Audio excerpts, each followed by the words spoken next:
private corporation doing business to a public corporation doing business. After decades of going public, CEOs have to find creative ways of satisfying their shareholders. In an athletic arena, if the trend, especially if a generational trend is being established, is one of less and less people are working out, how do you include in your marketing the targeting of those people? Well, you begin by saying things like, if you have a body, you're an athlete, just to make individuals feel included in the messages behind the broadcast. Just with that verbiage alone, you've already managed to include more potential customers. Inclusivity is really about including you in our base of potential customers than it is about celebrating outstanding individual performance. Why? Because numbers need to be achieved. Soul or sense is willing to be paid for. And the price are individual achievements and accomplishment.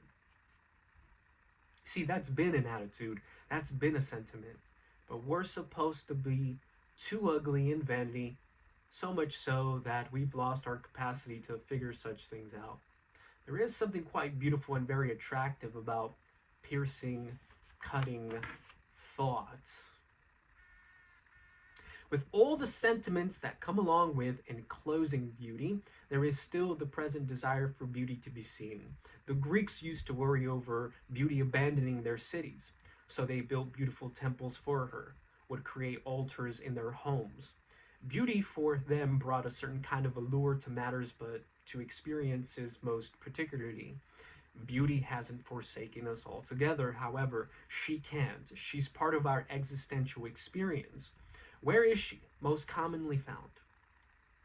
In today's day and age, in our phones. The average teenage boy has the power to view more attractive women online than the most successful don in human history.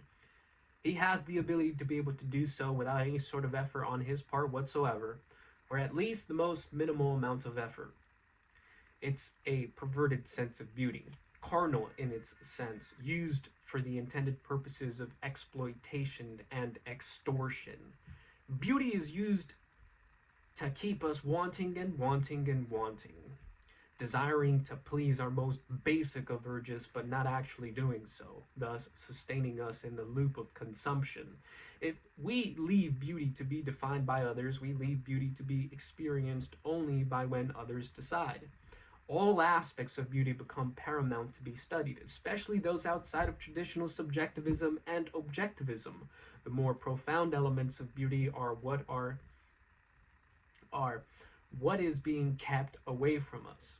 It's only the shallow aspects of beauty that are perfectly okay to be commercialized, as if those are the only aspects that have been greenlit in our culture. They are not the only ones that exist, however. It's the